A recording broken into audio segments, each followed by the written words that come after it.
Balanço de pagamentos. O material aqui exposto é retirado do livro Contabilidade Social, organizado pela Carmen Aparecida Feijó e pelo Roberto Luiz Olito Ramos. E a partir de agora nós iremos tratar sobre esse tema da contabilidade social. O balanço de pagamentos, então, tem como objetivo apresentar as contas, de acordo com as normas seguidas pelo Banco Central do Brasil. Introdução. O balanço de pagamentos é o registro contábil de todas as transações econômicas entre um país e o resto do mundo, durante um determinado intervalo de tempo. Em economia, o balanço de pagamentos é normalmente utilizado para analisar o estado das finanças internacionais de um país, pois um saldo negativo em uma determinada conta significa que os pagamentos para o exterior superam as receitas vindas do exterior naquele tipo de transação. Em outras palavras, o balanço de pagamentos é um importante instrumento de análise econômica, pois ele permite acompanhar a evolução do fluxo de recursos materiais e financeiros entre os agentes residentes e não residentes de uma economia. No Brasil e na maioria dos países do mundo, os registros do balanço de pagamentos seguem as normas internacionais publicadas pelo FMI, que segue as normas contábeis do Sistema de Contas Nacionais da ONU. O registro e a divulgação do balanço de pagamentos brasileiro é responsabilidade do Banco Central, que disponibiliza estatísticas anuais desde 1947, estatísticas trimestrais desde 1979 e mensais desde 1995, que corresponde ao período subsequente à implantação do Plano Real, que aconteceu em julho de 1994. Estrutura básica do balanço de pagamentos. Como todo plano contábil, o balanço de pagamentos consiste de um conjunto de contas agregadas que podem ser subdivididas em duas ou mais subcontas, dependendo do objetivo da análise. A estrutura básica do balanço de pagamentos pode ser resumida em 3 contas analíticas, baseadas na classificação econômica das transações entre residentes e não residentes. Essas 3 contas são a conta corrente, a conta capital e a conta financeira.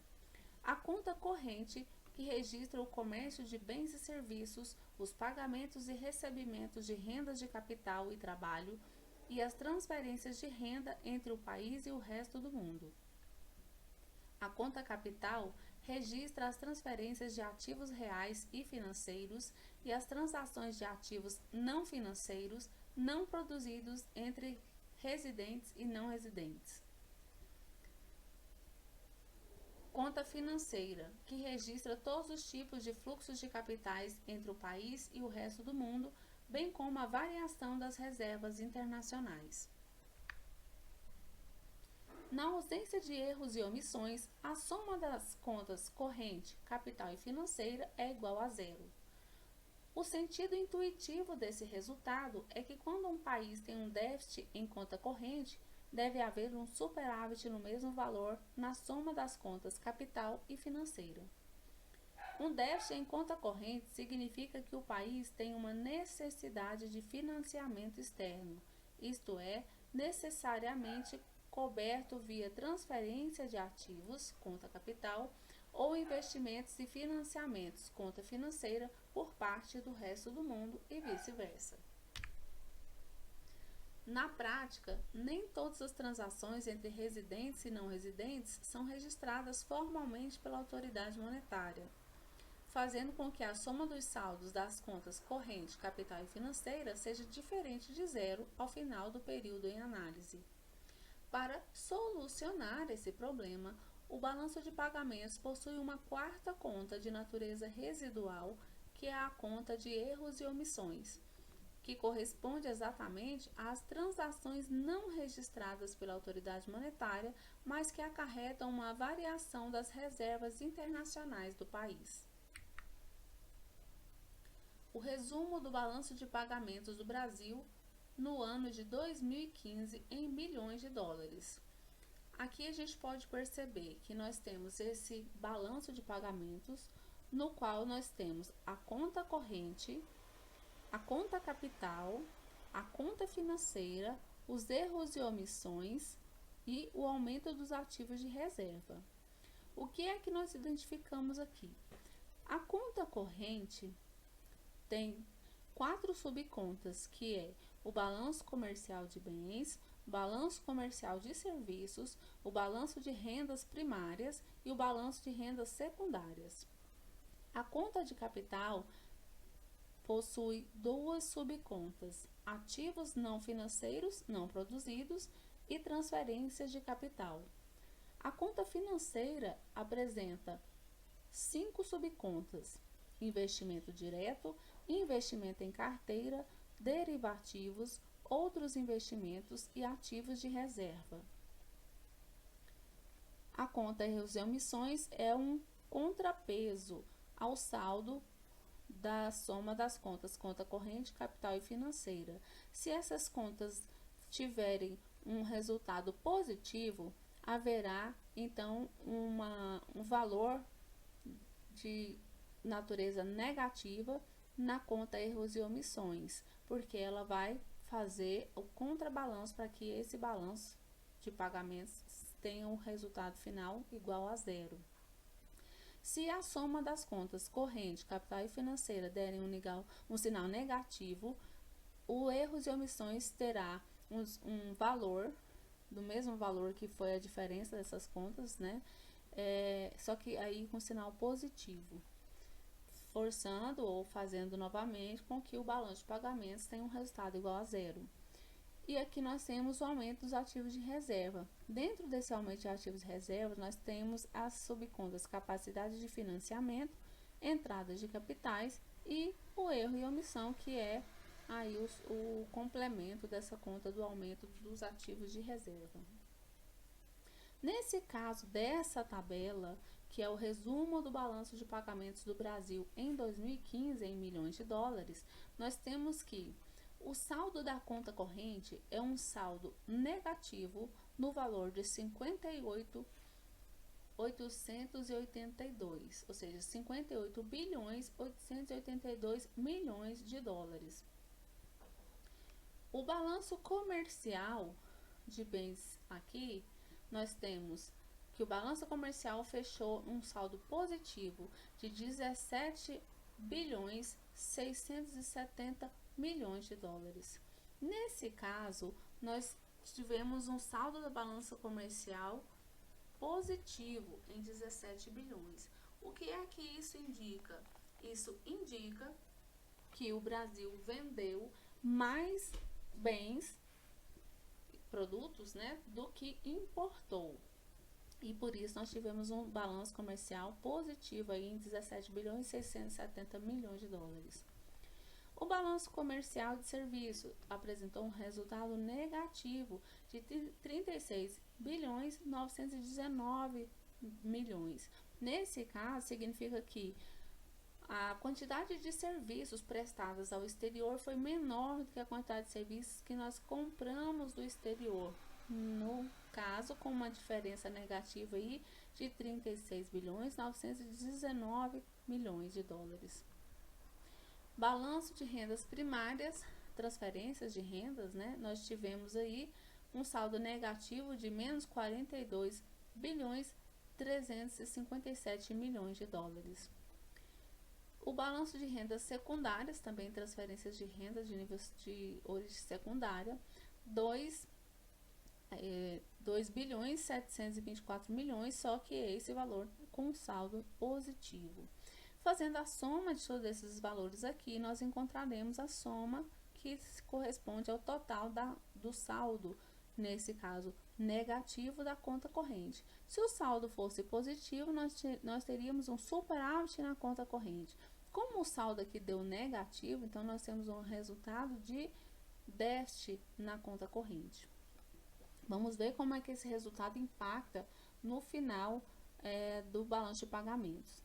Então, nós temos aqui a conta capital agora, a conta número 2. Quando ela tem um saldo positivo, significa que houve entrada líquida de ativos e transferências de capital para o país, ou seja, nós tivemos mais entrada de investimento internacional no ponto de vista de entrada de capital em ativos não financeiros do que investimos no exterior. Nesse nosso caso, os ativos não financeiros não produzidos, no valor de 382 milhões de dólares, obtivemos aí saldo positivo, transferências de capital também no valor de 58 milhões de dólares.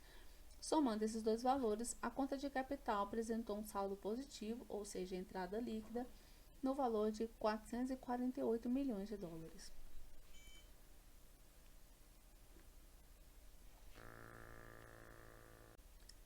Continuando aqui nas contas, na conta financeira, quando ela tem um saldo positivo, representa também uma entrada líquida, né, de investimentos no país. Nesse caso, investimentos financeiros, enquanto que na conta de capital eram sobre investimentos não financeiros. Do ponto de vista da conta financeira, nós temos aí a conta investimento direto, que apresenta um saldo positivo em 2015 de 61 bilhões 576 milhões de dólares, ou seja, nós tivemos mais investimentos estrangeiros no país do que investimos em outros países, nesse montante aqui. Investimento em carteira, também um saldo positivo no valor de 22 bilhões e 47 milhões de dólares, investimos menos em outros países em investimentos de carteira do que recebemos mais investimentos do que investimos fora. Derivativos, no valor negativo de 3 bilhões 450 milhões de dólares, indicando que nós, os brasileiros, compramos mais derivativos de empresas estrangeiras do que vendemos derivativos das nossas empresas. Outros investimentos, também em sinal negativo, de 23 bilhões 871 milhões, indicando que nós investimos mais no exterior do que recebemos investimentos do exterior. E isso causa, então, os ativos de reserva aqui sofreram, então, uma redução no valor de 1 bilhão 569 milhões. Por quê? Nesse caso, né, nós tivemos uma redução das reservas internacionais no Brasil. Fazendo o somatório dessas contas, da conta financeira nesse ano de 2015, nós encontramos um saldo positivo de 54 bilhões 734 milhões de dólares, onde indica que na conta financeira o Brasil recebeu mais investimentos do exterior do que investiu no exterior. Em relação ao somatório dessas duas contas, se a gente somar nessas três contas, aliás, se a gente somar a conta corrente, a conta capital mais a conta financeira, nós vamos encontrar um resultado aqui nesse caso negativo, um resultado negativo no valor de 3 bilhões 708 milhões. Esse valor, ele vai entrar na conta erros e omissões, só que aqui com valor positivo, para balancear as duas contas aqui e zerar o saldo do balanço. Sobre o aumento dos ativos de reservas, nós temos então capacidade de financiamento, seria a conta corrente mais a conta de capital, que nesse nosso caso dá um resultado negativo no valor de 58 bilhões 442 milhões, indicando que nossa economia no ano de 2015 não tinha capacidade de investimento, ou seja, nós tínhamos capacidade de financiamento, necessidade de financiamento, indicando que o Brasil estava com um saldo negativo na questão capacidade de financiamento. Para realizar, então, algum financiamento, o Brasil teria que pegar dinheiro emprestado de outros países, por exemplo. Entrada de capitais. Houve entrada de capitais no valor aí de 56 bilhões 303 milhões de dólares, que abatendo com essa capacidade de financiamento, no caso a necessidade de financiamento, nós teríamos então o valor exato aqui dos erros e omissões, que é de 3.708 milhões. E assim, o saldo do balanço de pagamentos se torna igual a zero se a gente somar esses três valores aqui. Traduzindo a tabela em palavras. Em 2015, a economia brasileira registrou um déficit em conta corrente no valor de 58.882 bilhões de dólares e um superávit na conta de capital de 440 milhões de dólares. A soma dessas duas contas resultou da necessidade de financiamento de 58.442 milhões de dólares, que por sua vez deveria ser o valor registrado na conta financeira na ausência de erros e omissões.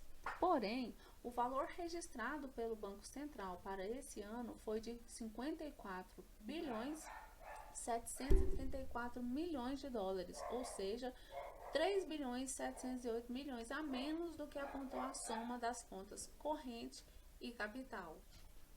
Essa discrepância corresponde às transações entre residentes e não residentes que não foram registradas pelo Banco Central e, portanto, elas são contabilizadas assim na conta de erros e omissões.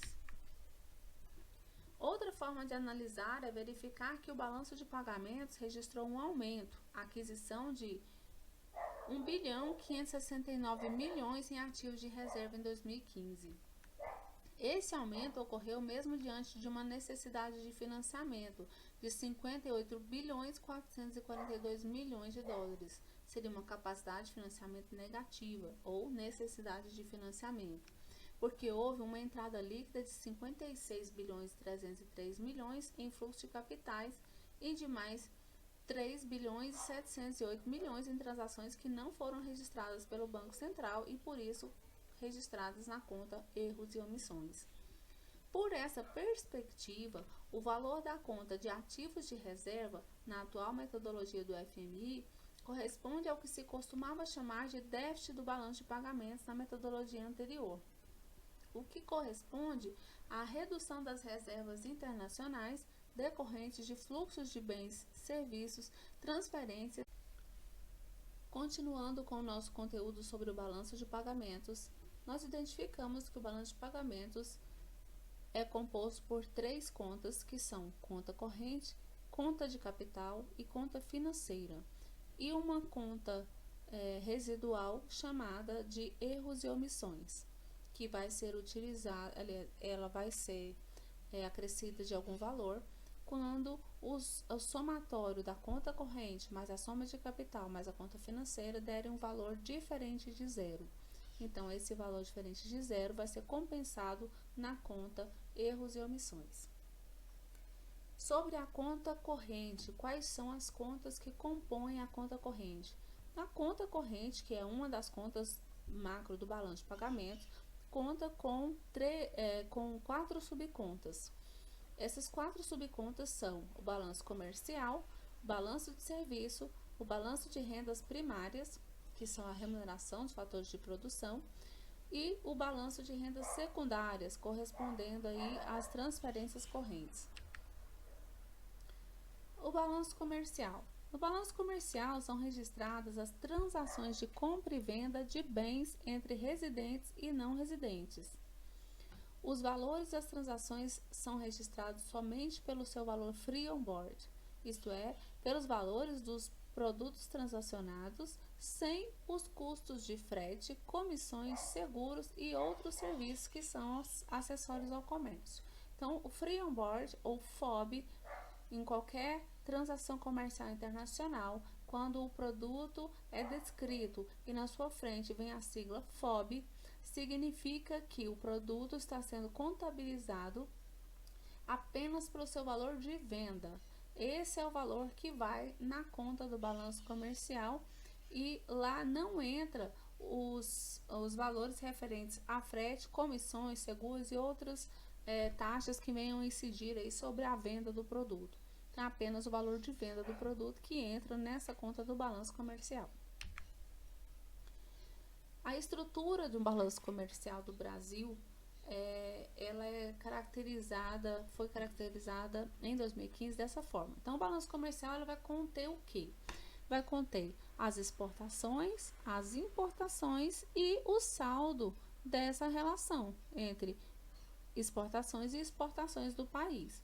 Então, nós temos aqui dentro do balanço comercial as exportações. As exportações elas vão ser compostas de subdivididas, né, em bens de consumo duráveis, bens de consumo não duráveis, bens intermediários, bens de capital e combustíveis. As importações da mesma forma. Bens de consumo duráveis, bens de consumo não duráveis, bens intermediários, bens de capital e combustíveis. A diferença é que exportações são os produtos que incidem nessas categorias aqui, que são vendidos pelo país para o exterior, ou seja, para outros países. Enquanto que as importações são as aquisições, as compras de produtos dessas categorias pelo Brasil, no caso, né, do exemplo, quando ele compra de outros países. Então, nós estamos importando. Quando a gente vende, a gente está exportando, e quando a gente compra, a gente está importando. A diferença entre exportações e importações vão nos dar, então, o saldo da balança comercial ou do balanço comercial. Nesse caso, desse exemplo, os autores eles trazem para a gente aqui que o balanço comercial do Brasil em 2015 apresentado aí por categorias de uso em milhões de dólares. Então, lá em 2015, o saldo do balanço de pagamentos do Brasil foi de 19 bilhões 694 milhões de dólares. Por quê? Porque naquele ano de 2015, o Brasil exportou um total de 191 bilhões 134 milhões de dólares e importou, ou seja, comprou do exterior, um valor total de 171 bilhões 440 milhões. Então, se a gente pega esse primeiro valor de 191, 134 e desconta esse valor que foi, esse aqui foi o valor que nós vendemos e esse aqui é o valor que a gente comprou do exterior, 171.444, quando a gente tira essa diferença, nós encontramos um saldo positivo de 19 bilhões 694 milhões. O Brasil vendeu mais para o exterior naquele ano do que comprou. Agora, para que tipo de produto nós tivemos saldo positivo e para que tipo de transações nós tivemos saldo negativo no balanço comercial? Os bens de consumo duráveis, nós vendemos um valor total de 5 bilhões 462 milhões, mas compramos 8 bilhões 245 milhões, ou seja, compramos mais do que vendemos no valor de quanto? De 2 bilhões 784 milhões. Nesse caso aqui, então, nós tivemos um saldo negativo nos bens de consumo duráveis, nesse valor de 2 bilhões 784 milhões. Os bens de consumo não duráveis, nós vendemos 29 bilhões 274 milhões e compramos do exterior, importamos 16 bilhões e 900 milhões, que nos dá um saldo positivo, nesse caso dos bens de consumo não duráveis, de 12 bilhões 374 milhões, né? O Brasil vendeu mais do que comprou do exterior. Nos bens intermediários, o Brasil também vendeu mais, vendeu 126 bilhões e adquiriu 97 bilhões. Então, a diferença positiva para o país aqui no valor de 28 bilhões 222 milhões de dólares. No que se refere a bens de capital, o Brasil vendeu para o exterior um total de 15 bilhões 740 milhões, mas comprou um total aqui de 25 bilhões 895 milhões, gerando um saldo negativo para o país de 10 bilhões 155 milhões. Vendemos menos do que compramos do exterior.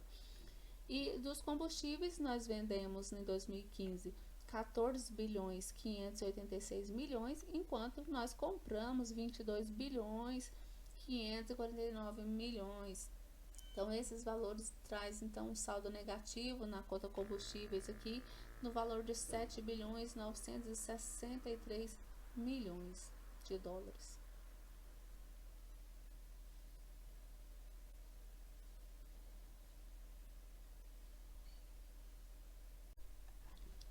O balanço de serviços. O balanço de serviços registra as receitas e pagamentos relativos à prestação de serviços entre residentes e não residentes. Residentes são todas as pessoas que moram no Brasil e não residentes todas as pessoas que moram em outros países. Isso independente delas serem brasileiras ou estrangeiras. A divisão do balanço de pagamentos abriga transações similares sobre uma mesma rubrica e, de acordo com a metodologia do Banco Central, as principais classificações são as seguintes: serviço de manufatura, serviços de manutenção e reparo, transporte, viagens, construção, seguros, serviços financeiros, serviços de propriedade intelectual, telecomunicação, computação e informação, aluguel de equipamentos, serviços culturais, pessoais e recreativos, outros serviços de negócios e serviços governamentais.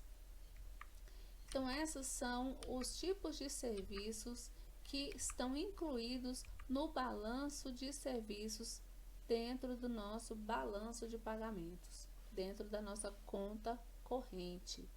Então, aqui vão ser registrados todos os serviços relacionados, por exemplo, de manufatura.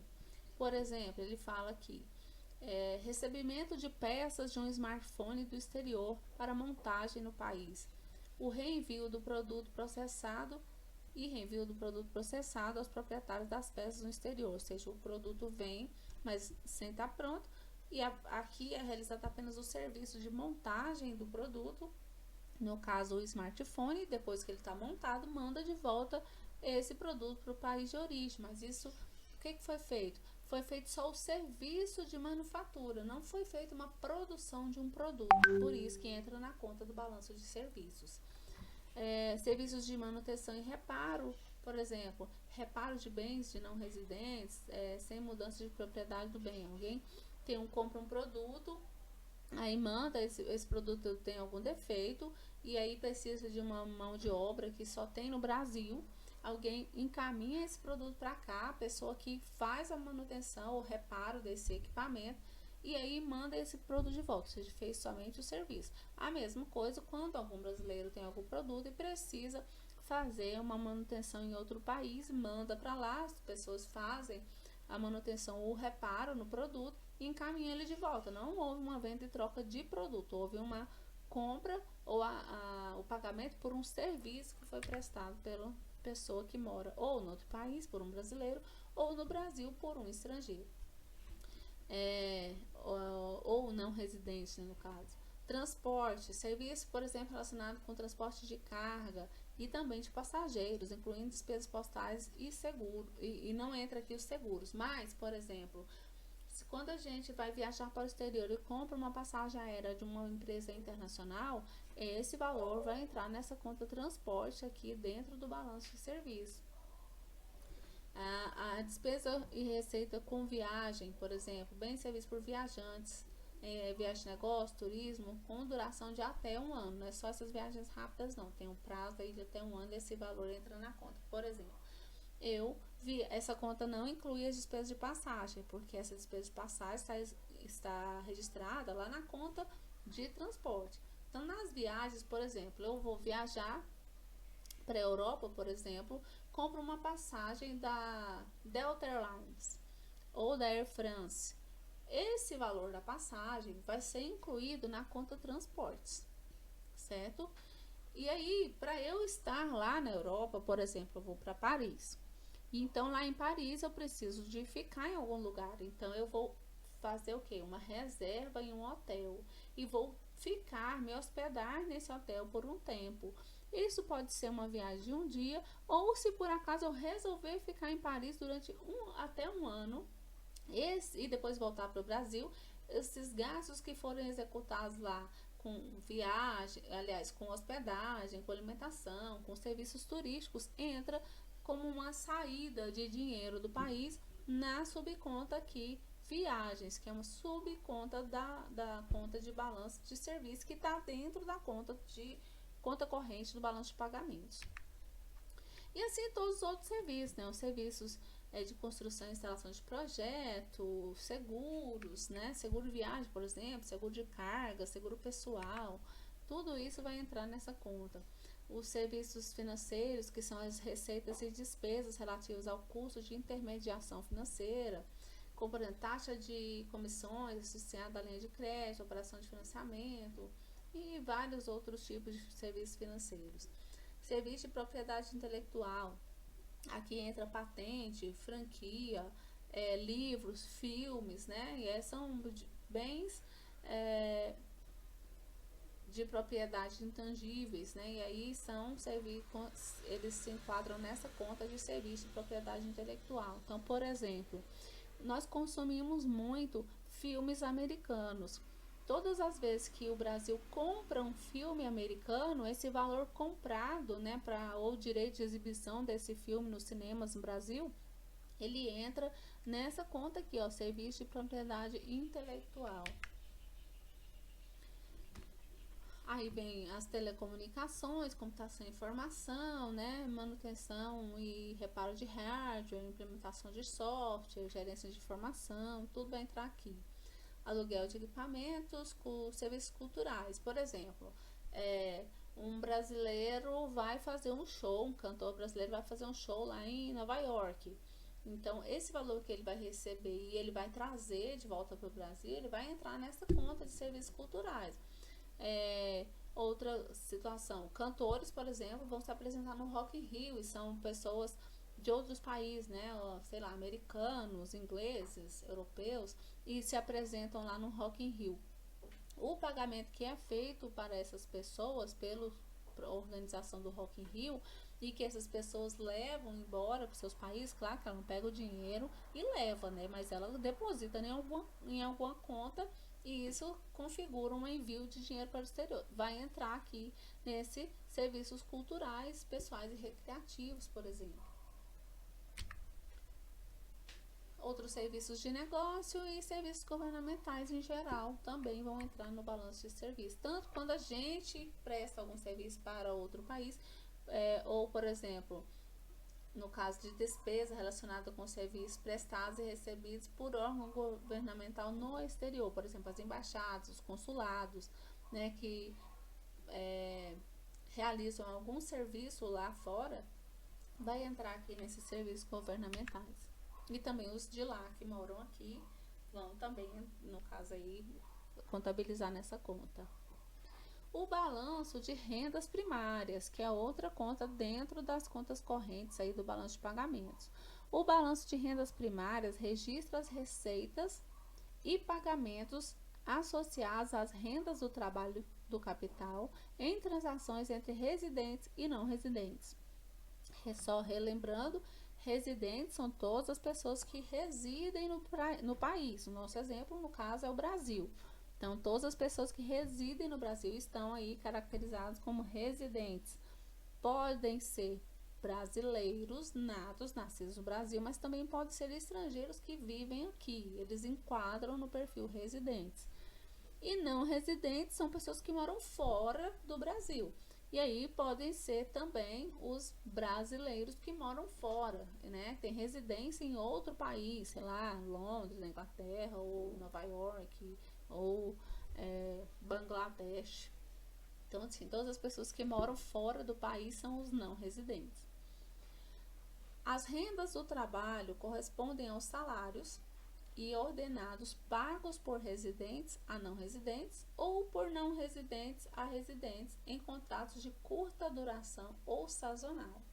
Então, por exemplo, vem um residente para o Brasil e vai lecionar em algum curso de inglês. Ele vai ficar aqui 6 meses trabalhando com isso. Ele vai receber um salário. Depois ele vai embora para a terra dele. Esse valor é considerado um tipo de conta a ser incluída no balanço de rendas primárias, como envio de renda para o não residente. Da mesma forma, poderia ser um brasileiro que vai para o exterior e lá ele executa um trabalho, recebe o salário e encaminha esse dinheiro para cá, para o Brasil, para alguma conta dele ou de algum familiar. Entrada, né, no caso de rendas primárias. Já as rendas de capital correspondem a lucros, dividendos e juros. Então, quando alguém pega o dinheiro emprestado, faz algum investimento e esse dinheiro entra aí, né, como lucro ou dividendos ou juros, entra aí também como renda de capital. E essas rendas, elas podem ser remetidas ao exterior ou também podem ser reinvestidas no país em que foram geradas. A conta de rendas primárias, ela subdivide-se em remuneração de empregados e remuneração de investimentos, sendo que essa última ainda subdivide em 4 itens. Então, sobre a remuneração de investimentos, ela vai considerar aqui os investimentos diretos, investimentos em carteira, que seriam no caso os indiretos, compras de ações, né? Outros investimentos e ativos de reserva. Investimento direto, quando um americano ou um inglês ou um argentino, um espanhol vem aqui e monta uma empresa com o dinheiro que trouxe do país de origem. Então, isso é um investimento direto. Investimento em carteira seria investimento indireto. É quando um estrangeiro compra uma ação, um ativo de alguma empresa brasileira, um título bancário de alguma empresa brasileira. E outros investimentos, vai entrar todos os outros investimentos aqui nesse caso, por exemplo, investimentos em previdência privada, investimento em imóveis, né, em fundos de previdência, fundos imobiliários e todos os outros. E por fim, os ativos de reserva, que no caso é o dinheiro estrangeiro em espécie, né, que tem dentro do país. Então, nesse caso aqui, nós temos a situação que pode ser um investimento direto do estrangeiro no Brasil, mas também pode ser um investimento direto do Brasil em outro país. Ou seja, quando um brasileiro vai em outro país, pega os recursos que ele tem, né, o dinheiro dele, e vai lá e cria uma empresa. Então, ele está realizando um investimento direto em outro país. Quando um brasileiro compra ações de uma empresa, por exemplo, inglesa ou espanhola, ou dinamarquesa ou alemã, ele está fazendo um investimento em carteira, que seria um investimento indireto, através da compra de ações de uma empresa estrangeira. E os outros investimentos em ativos de reserva seria a mesma coisa.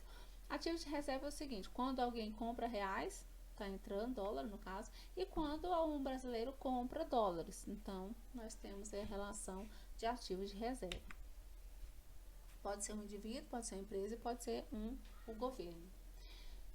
E em relação ao balanço de rendas secundárias, as rendas secundárias correspondem às receitas ou às despesas que não têm como contrapartida a aquisição de um bem, a prestação de um serviço ou a utilização de um fator de produção, como transferências pessoais de renda, contribuições e benefícios sociais, impostos e prêmios de seguro.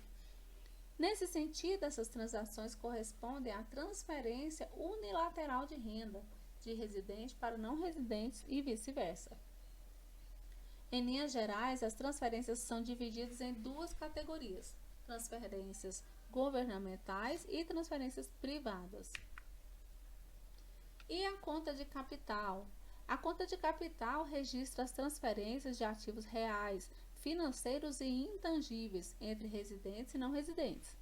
A principal diferença em relação às transferências registradas na conta corrente é que as transferências de capital envolvem direitos de propriedade sobre ativos, ao invés de renda. No modelo atual do balanço de pagamentos do Brasil, a conta de capital é dividida em apenas 2 categorias: transferências de capital e transferências de bens não financeiros não produzidos. E a conta financeira? A conta financeira registra os fluxos de capital entre residentes e não residentes e está organizada em 5 subcontas: investimento direto, investimento em carteira, derivativos, outros investimentos e ativos de reserva. Direto. O investimento direto consiste de entradas e saídas de capital relacionadas com a obtenção de um interesse duradouro por parte de um residente em um negócio ou atividade residente em outro país. A noção de interesse duradouro implica a existência de uma relação de longo prazo entre o investidor e o negócio em questão, bem como controle significativo por parte do investidor sobre o ativo transacionado. Os exemplos mais usuais de investimento direto são a abertura de filiais de empresas nacionais no exterior e a abertura de filiais de empresas estrangeiras no país. Por exemplo, a Coca-Cola é instalada no Brasil. Aqui próximo, próximo a Goiânia, em Trindade, tem uma unidade da Coca-Cola. Essa entrada a criação, a construção dessa filial aqui, entra nessa linha aí do investimento direto. Da mesma forma, alguma empresa brasileira que esteja instalada no exterior também é um investimento direto do Brasil no exterior. Os empréstimos entre matrizes e filiais também são considerados investimentos diretos, uma vez que implicam um aumento de capital controlado por residentes em negócios localizados no exterior, ou por não residentes em negócios localizados no país. Outra modalidade importante de investimento direto é a aquisição do controle de companhias estrangeiras por parte de investidores nacionais, ou de companhias nacionais por parte de investidores estrangeiros.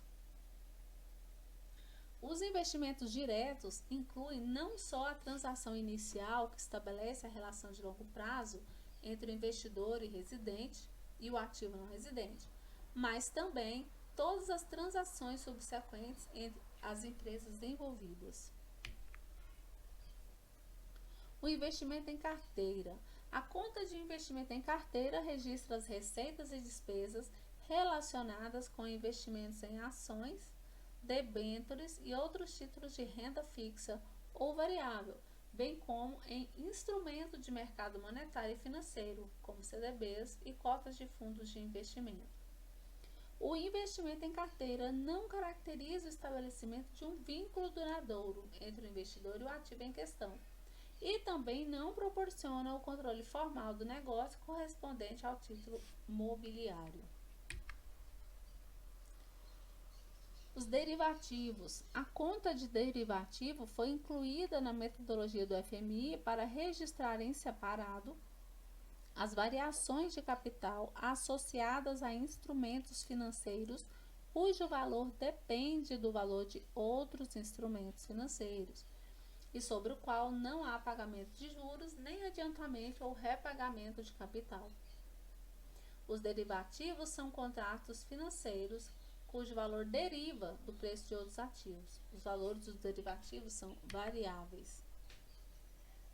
E outros investimentos. Essa é uma conta residual que registra todos os fluxos de capitais que não se enquadram em nenhuma das definições anteriores.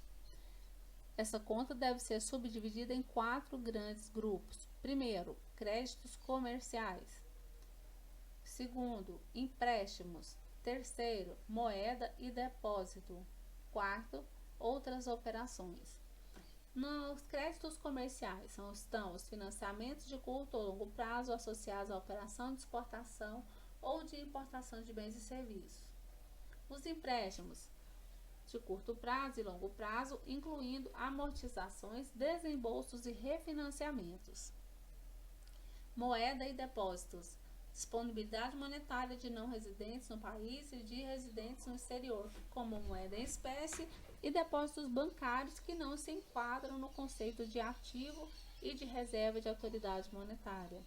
Outras operações são todas as operações que não se enquadram em nenhuma das definições anteriores. E os ativos de reserva? Os ativos de reserva passaram a integrar a conta financeira brasileira a partir de 2015, quando o Banco Central atualizou sua metodologia de balanço de pagamentos.